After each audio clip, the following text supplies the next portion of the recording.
আসসালামু আলাইকুম সুপ্রিয় ভিউয়ার্স, আশা করছি সকলে ভালো আছেন এবং সুস্থ আছেন। তো আপনাদের মাঝে আরেকটি নতুন ব্লগ ভিডিও নিয়ে চলে আসলাম। আশা করছি সকলে সম্পূর্ণ ভিডিওটি ধৈর্য সহকারে দেখবেন। তো আমি চলে যাচ্ছি আজকে আমাদের যে গ্রাম ফসলের মাঠ, ওইখানে খেতে পানি লইতে যেতেছি। তো আপনাদের মাঝে আজকে কিছু সুন্দর অসাধারণ গ্রামের দৃশ্য তুলে ধরবো। তো দেখতে পারতেছেন, এটা ঢেঁড়স ক্ষেত, মাত্র ছোট ছোট গাছ, বড় হবে।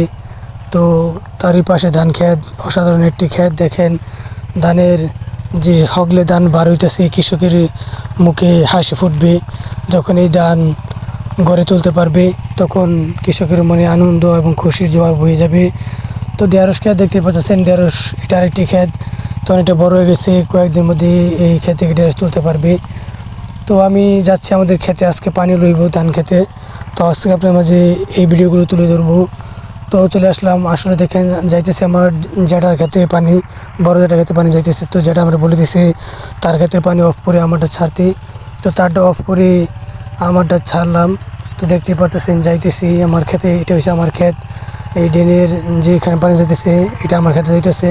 তো আপনার মাঝে আপনাদেরকে নিয়ে যাইতেছি। তো দেখেন সত্যি অসাধারণ দৃশ্য, গ্রামের যে গুণাগুণ, এটা শহরে থাকলে আপনারা বুঝতে পারবেন না। এই দৃশ্য আপনারা শহরে থাকলে দেখতে পারবেন না। এটা গ্রামের মানুষ, গ্রামের মর্যাদা, গ্রামের সৌন্দর্য ফুটে ওঠে।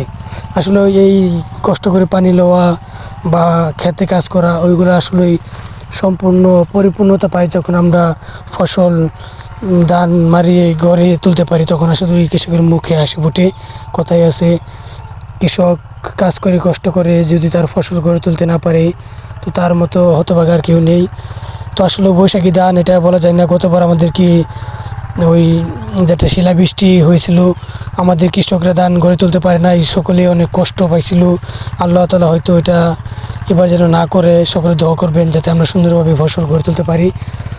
তো এটা আমাদের গ্রামের যে সুন্দর দৃশ্য, দেখেন যেখানেই তাকাবেন শুধু ধান আর ধান, আসলে অনেক অনেক ধান।